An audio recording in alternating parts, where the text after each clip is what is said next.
basmalah. Semoga presentasi kami dalam berjalan lancar. Amin. Bismillahirrahmanirrahim. Sebelum kami memasuki materi yang akan kami jabarkan secara tidak detail dan tidak rinci, kami ingin menyampaikan mohon maaf yang sebesar-besarnya. Seingat saya itu saya kelompok 10, kemudian saya lupa ternyata saya ganti kelompok 13 itu. Nah, jadi nanti kalau misalkan konten yang saya sampaikan di jenengan nanti kurang maksimal. Pertama itu, yang kedua kita akan berusaha dengan semaksimal mungkin. Mungkin Pak Fatur Rahman nanti akan melengkapi apa yang kami sampaikan. Oke. Yang pertama di sini ya. Oke. Kepada teman-teman sekalian, sambil menikmati hidangan yang telah disediakan atau yang disediakan sendiri, kami akan sinambi merenung dulu. Senang sinambi mendengarkan apa yang saya ucapkan. Semoga itu ada manfaatnya. Yang pertama, pembahasan kami adalah RPP, tentang apa itu RPP. Untuk makalah, mohon maaf kami tidak mencetak beberapa eksemplar karena suatu hal. Jadi kami mencetak hanya satu dan terkhusus termulia untuk dosen saja.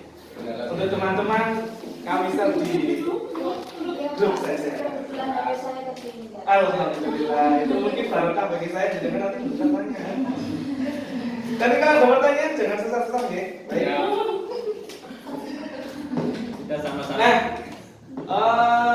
ketika kita membicarakan tentang sebuah RPP itu tentu kita tidak akan berpikir ke yang lain kecuali juga hanya persiapan kita untuk menghadapi anak didik Anda. Nah, RPP itu sebuah catatan perencanaan yang nantinya akan kita terapkan dalam proses pembelajaran yang akan kita lakukan. Kalau misalkan kita berbicara tentang apa saja yang harus ada dalam RPP, minimal ada 3 hal dari kesimpulan yang saya baca dari berbagai teori, yaitu ada tujuan yang ingin dicapai, yang kedua kegiatan pembelajaran, yang terakhir adalah sebuah evaluasi itu. Nah, ada 3 hal ini pokok yang perlu kita ingat. Jadi tujuan pembelajaran, kemudian kegiatan pembelajaran, dan penilaian. Terkait dengan metode, sumber belajar, materi ajar itu masuk dalam konteks yang ada dalam kegiatan pembelajaran. Namun itu juga penting untuk kita siapkan agar nanti pembelajaran kita asik benar. Nah, langkah-langkahnya ketika kita akan menyusun sebuah RPP. Yang pertama, sumber utama kita adalah silabus. Alas silabus ini sumbernya dari pemerintah, kita tidak bikin sendiri. Halo sayang. Ternyata bukan sayangnya. Mantannya itu. Saya akan lihat aja daripada nanti saya salah menyampaikan ini dengan. Saya langsung merujuk pada terima kasih. Ini harta saya ketinggalan tadi. Langkah-langkah mengembangkan RPP, saya mengatakan RPP ini dikembangkan karena kita itu disediakan sebuah kerangka RPP yang masih kosong, dan nanti itu kita isi sendiri sesuai dengan daerah kita masing-masing. Jadi dari pusat itu hanya diberi kosongan kita nanti RPP itu. Kita isi sendiri, nah itulah yang dinamakan dengan pengembangan. Yang sudah terisi itu adalah silabusnya sudah paten dari sana. Nah nanti RPP itu kita kembangkan. Yang pertama adalah mengkaji silabus, kemudian mengidentifikasi materi pembelajaran, menyocokkan Matching. yang mencocokkan, menyesuaikan dengan lingkungan daerah kita, menentukan tujuan. Jadi tujuan belajar nanti antara madrasah satu dengan madrasah yang lain, sekolah satu dengan sekolah yang lain itu berbeda, tergantung wilayah. Mengembangkan kegiatan pembelajaran, penjabaran jenis penilaian, menentukan lokasi waktu, dan menentukan sumber belajar. Menurut yang saya ingat, silabus yang dari pemerintah itu belum menentukan alokasi waktu sepertinya. Tapi patokannya sudah ada. Misalkan untuk di tingkat madrasah ibtidaiyah itu alokasi waktu dalam 1 jam pelajaran itu 35 menit ya. Oke. Nah, kemudian kalau di tingkat MTS itu 40 menit per satu pelajarannya, dan tingkat aliyah itu 45 menit per 1 jam pelajarannya. Nah, next. Manfaat yang akan kita peroleh ketika kita nanti menyusun sebuah RPP. Yang pertama jelas, nanti ketika kita mengajar peserta didik itu terarah, sistematis. Bersalam kok ngecek peserta didik, mau ngapalin kabar, saya nggak masuk sopo. Nah itu nanti sistematis nanti. Setelah nanti kita selesai komunikasi, anak-anak sudah menghadap kita semuanya, baru kita mulai stimulus pelajaran. Itu nanti akan menghemat energi dan waktu. Jadi efisiensi waktu dan efisiensi tenaga. Nah, selain itu semua, juga pembelajaran kita itu fokus. Kita enggak bertele-tele ngomongin Srini atau ngomongin Sriyah, guys. Gak akan seperti itu, karena kita sudah fokus pada RPP yang kita buat. Dan yang terakhir adalah tujuan pembelajaran itu bisa tercapai dengan baik. Nah, sekiranya itu yang bisa kami sampaikan terkait dengan RPP pembelajaran tematik. Kurang lebihnya kami mohon maaf. Untuk selanjutnya kami buka cerita jawab kepada semuanya saja. Kami persilakan. Yang penting jangan sulit-sulit. Akan kami jawab semaksimal mungkin. Terima kasih. Kami akhiri. Assalamualaikum warahmatullahi wabarakatuh. Waalaikumsalam.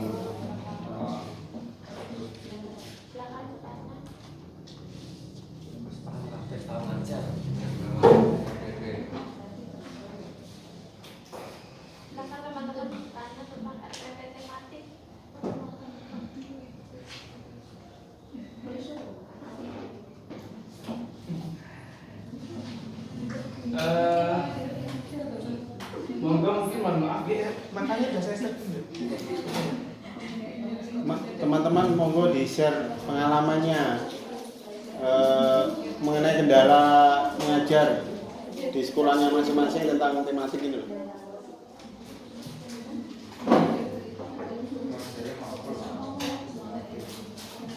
RPP. Boleh mengomentari tentang konten RPP, semuanya saja boleh dikomentari tentang nakalannya, monggo.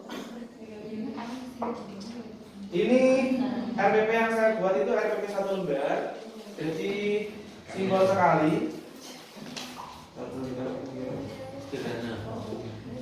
Satu lembar saja, 1 kali pertemuan, atau bisa juga 2 kali pertemuan.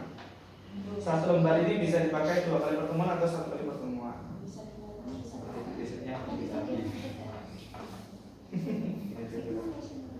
Bisa dikali, nggak bisa dibagi. Tanya Pak Mi. Ya. Tanya Mas Hadi. Tangan gak nyetek kau. Oke.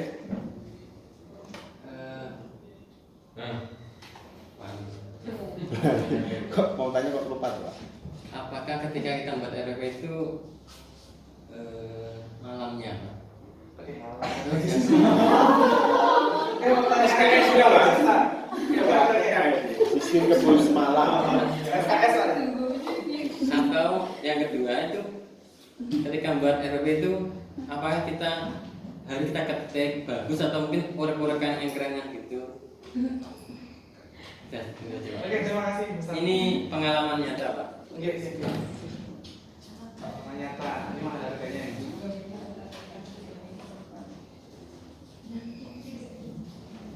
Ini kami di depan ini spesial buat jenengan semua. Ini mau jenengan ngomong piye kayak kok gendem. Woi, hari ini kok pada materi Bukan, karena kalau ini tadi malakul maute saya nggak hadir, jadi alhamdulillah. Di grup ini pulau pun beruntun kayak, wah ini siap dibantai kalau nggak pulau saya bilang siap dibantu seperti apa yang nanti. Ternyata yang saya membantu tidak hadir ada ini.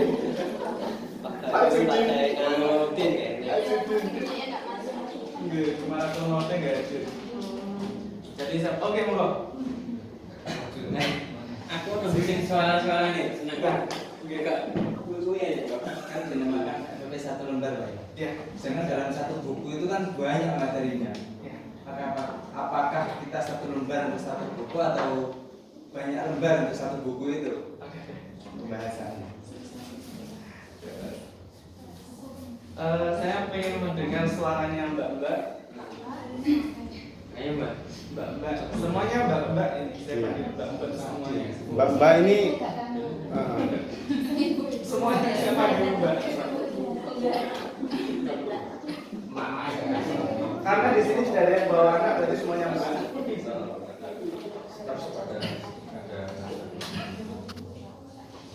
Satu lagi dari Mbak-mbak kami persilakan tanya atau mengomentari, menilai, boleh semuanya boleh. atau menyangkal materi di atas sudah nggak apa-apa. Boleh. Kita sharing bersama-sama. Oke. Menilai makalah juga boleh. Menurut saya mereka udah paham sehingga agak bertanya, Ya udah. iya toh? Atau bahkan nggak ngerti belas sama sekali juga bisa. Pakai bahasa verbal aja. Iya. Wah ini saya kurang bekal ini, Pak. Ada apa jadi non verbal? Mungkin 2 pertanyaan ini cukup kami jawab dulu. Nanti kalau ada pengembangan mungkin dari teman-teman yang jawab akan kami persilakan untuk bertanya. Ini terkhusus. Oh, iya.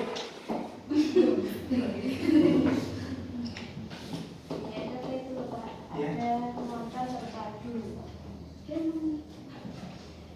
Mungkin apa sih Pak? Satu subtema itu muatan terpadunya beberapa muatan terpadu di sini yang dicontohkan ada IPA sama bahasa Indonesia. Mungkin di subtemanya sama, temanya sama, terus muatan terpadunya itu tidak sama, ada enggak? Oke. Kan saya belum pernah mengajar FPP ya. Tematik. Ya. Terus membuat FPP-nya itu berdasarkan apa? Subtema per muatan terpadu.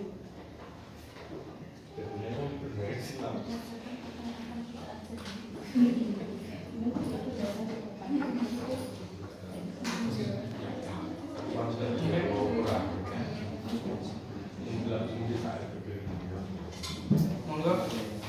Pertanyaan mana dulu Pak yang mau dijawab? Ini dari yang pertama adalah pertanyaan dari Pak Suhadi. Yang pertama Pak Suhadi bertanya apakah kita membuat FPP itu kebut satu malam. Bahasa apa? Bahasa gaulnya itu ketika kita besok mau ada pelajaran kita malamnya baru mengerjakan FPP gitu ya Pak. Membuat FPP-nya kebut satu malam. Mendadak itu ya. Ya. Maksudnya tiap malam kita buat terus gitu. Ya.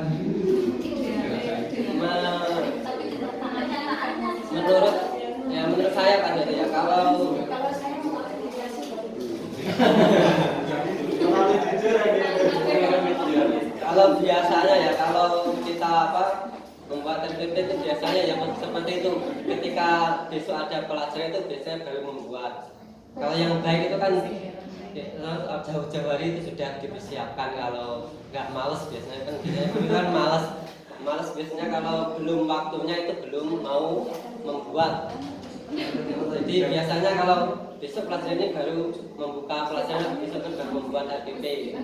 Tapi alangkah baiknya itu ketika membuat FPP itu dipersiapkan jauh-jauh hari. Jadi nanti kita sudah belajar kita sudah tidak kebingungan, sudah ada persiapan. Menurut saya.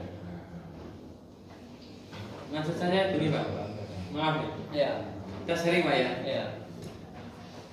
Ketika kita buat semuanya satu hari itu ya, Ya. jadi kita siapkan semuanya selama misalkan 1 bulan. Ya. Dan nanti ketika malamnya kita nggak sinau Pak, kan sudah dibuat kemarin. Ya. Apa FPP sudah ada langsung, kita nggak sinau lagi, nggak masalah lagi gitu. Ya. Itu karena sampai itu guru itu ketika sudah membuat FPP berarti sampai sudah paham isi semua buku itu. Jadi guru itu dituntut untuk bisa walaupun tidak belajar ketika kita berhadapan dengan siswa kita dituntut untuk bisa. Wah, itu ilmu laduni berarti Pak ya. Seperti Pak Suhadi kan punya ilmu laduni. Ketika berhadapan siswa kita imajinasinya langsung muncul dengan seketika nggak tahu apa yang dibicarakan nanti. Yang penting kita ketika berhadapan dengan siswa kita berbicara tidak grogi, tidak diam saja. Nggak tahu nanti pembahasannya apa. Penting kan ketika kita nanti kan pasti membawa buku atau kita nanti bisa ketika melihat judulnya ini kita imajinasinya terserah Bapak Guru apa itu. Mungkin itu Pak. Kalau yang baik ya biasanya ya belajar dulu. Kalau yang yang baik Belajar dulu itu sama dengan membuat RPP enggak? ya enggak. Karena statusnya sudah akan buat kan. Dan kita tinggal melihat RPP-nya hari ini apa. Kita tinggal belajar. Mungkin kalau sudah membuat RPP mungkin dahulunya sudah belajar mungkin ada yang diingat sedikit-sedikit di otak nyantol. Mungkin itu Pak. Mungkin Pak Anu menambahkan. Suaranya Kalau idealnya kita sebagai pendidik itu memang membuat sebuah RPP itu di awal pembelajaran. Di awal pembelajaran baik semester 1 atau semester 2. Karena di waktu itu kita ada libur sekitar 2 minggu dan waktu itu kita maksimalkan untuk membuat RPP itu kita belajar idealnya. Nah, kenapa seperti itu? Karena nanti ketika kita sudah pada waktu KBM itu sepertinya kita sudah nggak sempat untuk membuat RPP itu. KBM itu apa Pak? Teman-teman nggak tahu KBM.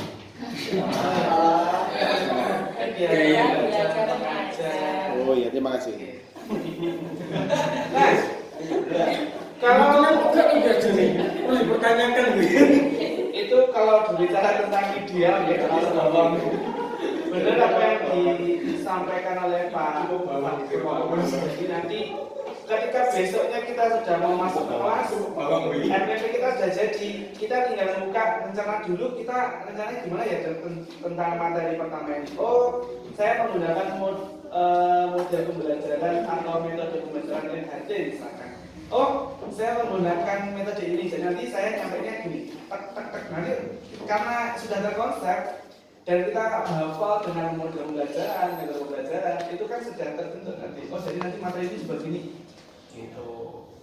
Sekaligus kalau misalkan pada waktu penyusunan RPP itu membutuhkan sebuah media pembelajaran, pada waktu juga kita siapkan. Jadi nanti pada waktu KBM akan kita laksanakan, kita tinggal melengkapi kekurangan apa yang belum kita cek. Itu idealnya sih. Tapi kalau berbicara apa adanya, sepertinya kita sama saja ya. RPP-nya itu dalam bayangan, konsep, tidak tertulis. Oh nanti pokoknya gini, nanti tutup gini, gitu dong. Saking apa ya? Tapi kalau guru yang profesional tidak seperti itu sih. Ya kita lengkapi administrasinya seperti RPP itu kan kewajiban kita. Ya walaupun tidak selengkap yang diharapkan oleh pemerintah mungkin, tapi kita punyalah sebagai pijakan itu aja. Ya itu Pak jawaban dari Selanjutnya yang kedua pertanyaannya yaitu apakah RPP itu diketik atau harus ditulis tangan atau dicoret-coret saja. Kalau yang baik kata Pak Amin itu nanti dibuat pada waktu pas awal membelajar berarti diketik biar ideal nanti dijilid atau mana nanti bisa dibuka lembaran itu yang baik. Kalau nggak bisa ngetik ya ditulis tangan nggak apa-apa, yang penting rapi ya. Yang penting saya mau menambahkan juga, kalau pertanyaannya tadi boleh atau tidak tadi? Harus diketik apa tidak? Alhamdulillah kita sudah berada sekarang di zaman yang serba modern dan semua 4.0. Nah itu saya kurang bisa bahasa Inggris. Itu berarti kita harus mengetik nih. Tapi saya memang pernah berkomunikasi langsung dengan orang yang beliau itu membuat RPP itu tulisan tangan. Jadi buku yang sebesar folio itu sebanyak segini itu semua tulisan tangan semuanya. Dan itu isinya RPP. Beliau sekarang masih mengajar aktif dan guru kelas 1 saya sampai sekarang masih ngajar kelas 1. Beliau telah luar biasa. Segini buku segini itu tulisan tangan semuanya dan itu berisi RPP. Luar biasa. Karena pada waktu itu memang mesin komputer print itu belum ada. Dulu masih ketik tak tak tak tak gitu. Itu Masih kuno. Masih zaman old man itu, Pak. nah, ya benar. Kami Ya. memang dulu itu RPP tidak diizin, tapi harus tulis tangan. Oh, memang harus bilang Pak ya. Pak itu saksi sejarah itu.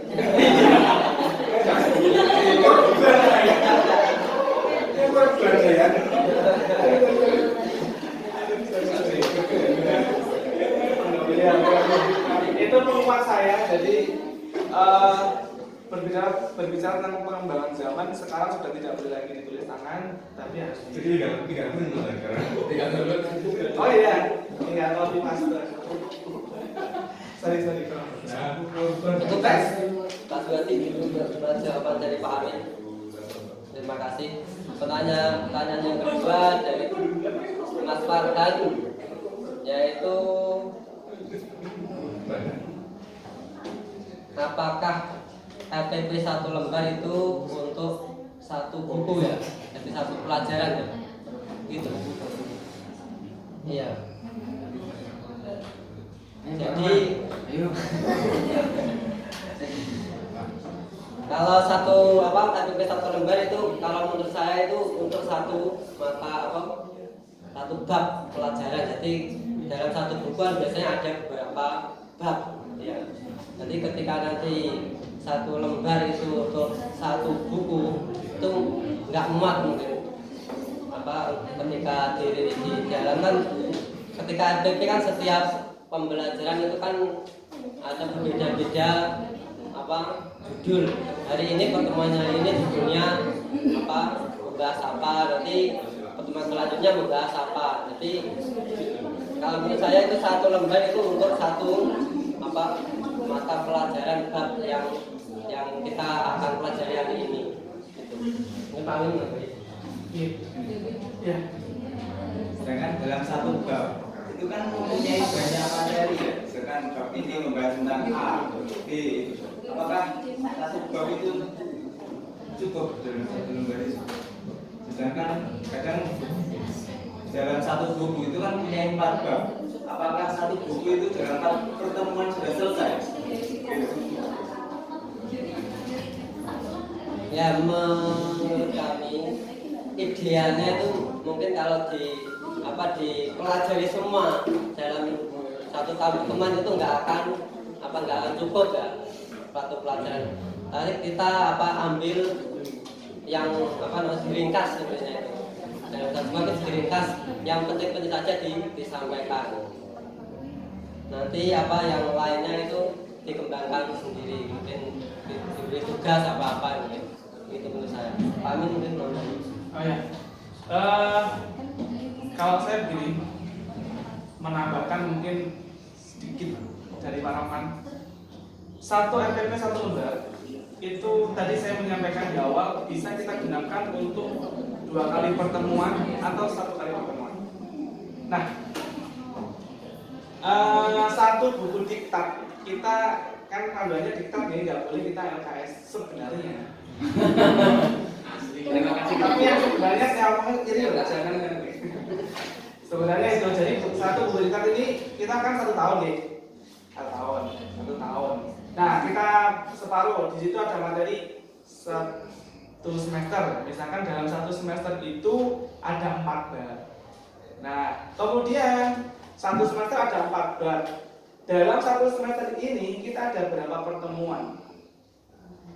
Katakan idealnya kita ada 20 pertemuan untuk di tingkat FI, SDMI. Misal ada 20 pertemuan.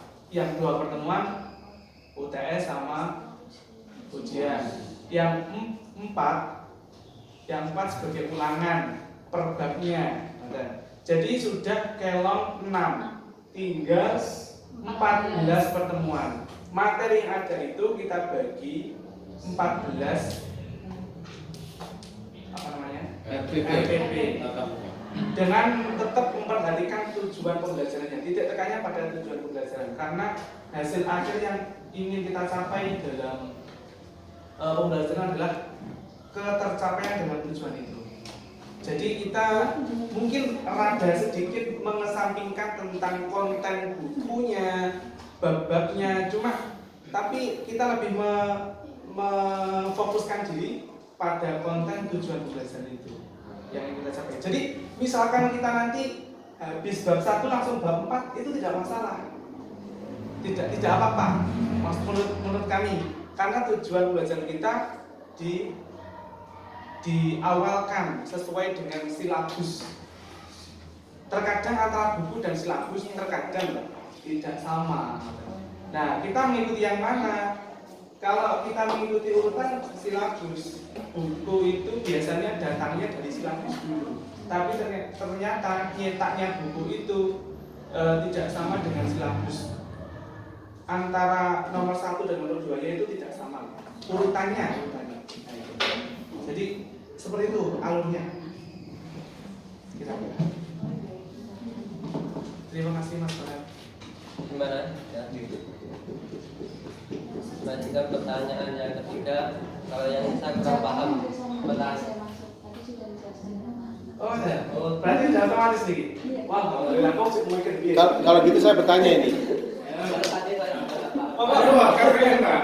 Bukan, kalau KBM kegiatan belajar mengajar kan KBM itu, iya kan? Belum tahu dia. Oke, terkait dengan pembahasan pemakalah yang sangat menarik, saya ingin mungkin jauh pandangan ke depan membuka cakrawala Anda sekalian ini, iya kan?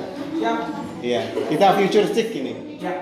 Berarti kan kita harus menjalankan diri sejak dini, karena dengan adanya COVID atau Corona ini membuka mata kita semua bahwa pendidikan itu perlu dengan dinamika ya, kayak kita harus pakai classroom, terus Zoom Meet dan segala macamnya itu ya. Ya, oke ya. Pertanyaannya sekarang. Nah, pasti kalian menunggu pertanyaannya, Pak. Belum sabar toh? Ya, RPP. Enggak, Pak. Itu cerita lama itu, Pak. Jangan ungkit kembali. Iya. Membantu terpilih. Pertanyaan saya, saudara-saudara sekalian. Ya, jadi begini, mengenai RPP digitalisasi nih, Pak, sekarang. Nah, ini bagaimana menurut pemakalah tentang digitalisasi RPP yang baik dan benar, Pak? Karena kita harus menyiapkan sebuah digital nanti, karena nanti tidak menyangkut ruang dan waktu ini, Pak. Kayak judul lagu ya ini ya. Bukan seperti ini ya. Jadi maksud saya bagaimana Anda menyiapkan RPP yang digitalisasi, Pak, itu. Itu, Pak.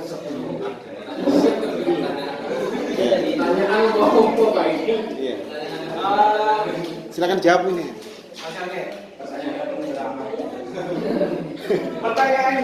Pertanyaannya, bagaimana Anda menyiapkan RPP digital itu?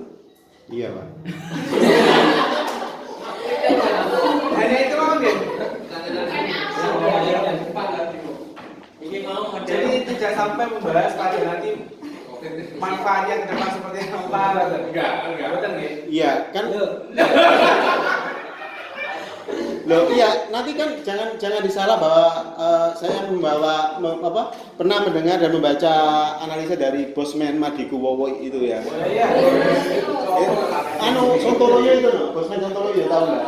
Itu memprediksi bahwa ini akan kayak, teman-teman ingat bahwa dulu kayak foto digantikan dengan Kodak itu bisa hancur, ya kan, dengan HP aja sekarang. Terus dulu taksi banyak berkeliaran, sekarang hancur juga dengan Grab, adanya Grab, ya kan, supermarket juga akan tutup dengan adanya online sekarang. Nah, sekarang saya menganalisa bahwa dia juga menakutkan bahwa pendidikan ini juga akan kukut, terus ada tutup dengan adanya digitalisasi, gitu loh.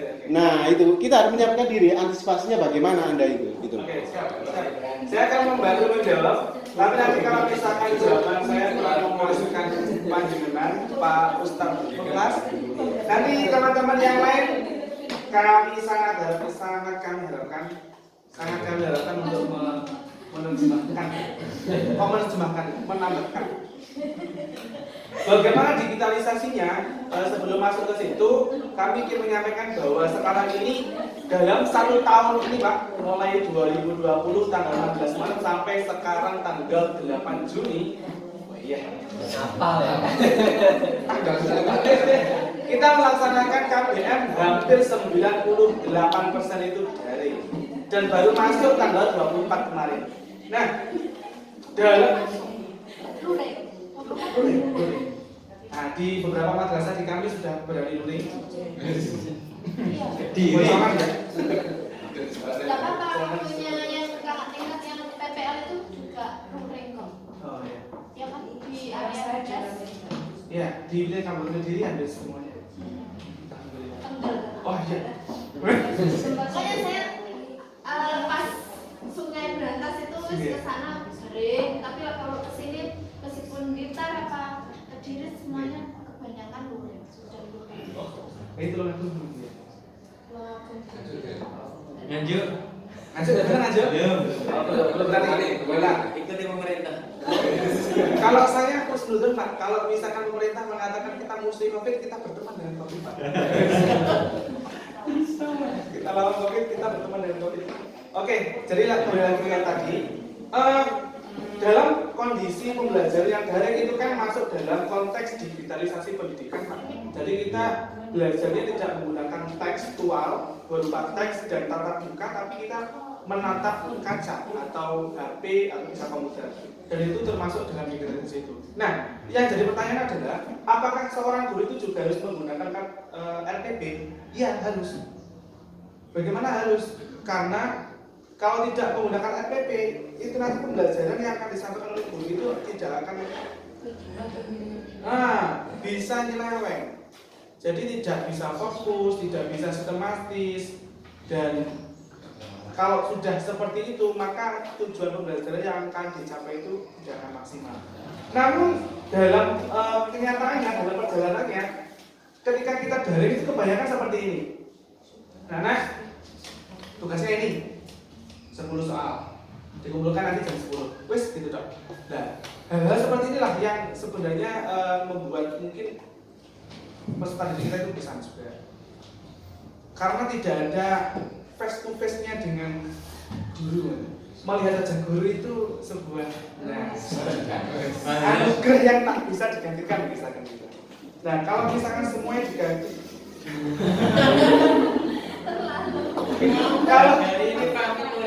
kalau kita tiap hari hanya melihat tulisan, lama-lama juga bosan kok ternyata. Apalagi layar HP. Lama-lama nanti akan ada iklan masuk ke game, wah kita ganti itu. Nah, seperti itu. Kenyataannya seperti itu. Nah, jadi kembali lagi ke awal, bagaimana digitalisasinya? Seperti yang kita pernah sampaikan pada waktu beberapa semester yang lain, kita menggunakan sebuah slideshow.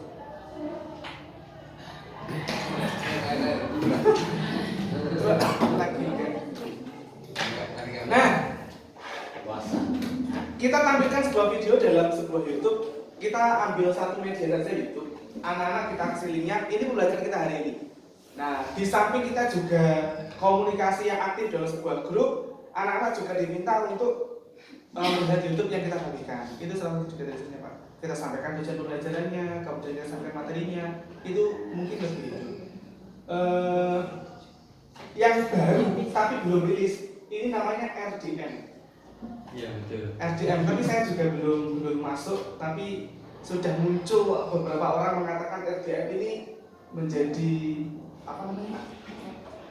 Mungkin model pembelajaran yang terbaru yang secara daring. Saya juga belum tahu seperti apa RDM itu. RDM itu panjangannya apa, Pak? RDM itu maksudnya apa? Yang bilang ya betul tadi, apa panjangnya RDM? Rapor digital madrasah. Rapor digital madrasah. Oh, rapor. Kalau rapor kan yang tahun kemarin sudah pakai. Tapi ini bukan rapor apa ya? Memang belum dirilis, jadi saya belum update informasi tentang itu. Saya jawabannya Setelah Pak Amirul itu mau minta penjelasan tentang berbasis literasi dan numerasi. Oke. Ya. Jenengan bisa ke Pak Manjuk. Pak Nganjuk sebagai pemateri. Kemarin saya tidak ikut diseminasi, bahkan dia yang pematerinya. Ya. Langsung saja. Setelah ini. Oke. S1 sampai S3. Saya kira cukup pamungkas bagaimana Malah jawabannya? dikasih ya.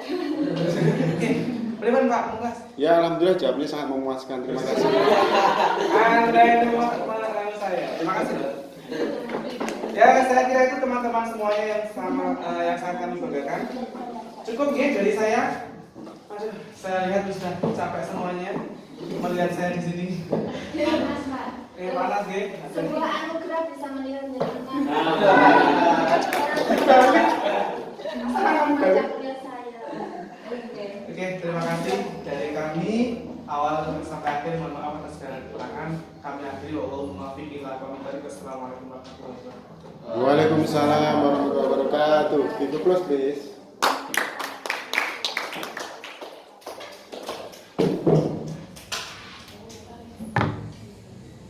Pak.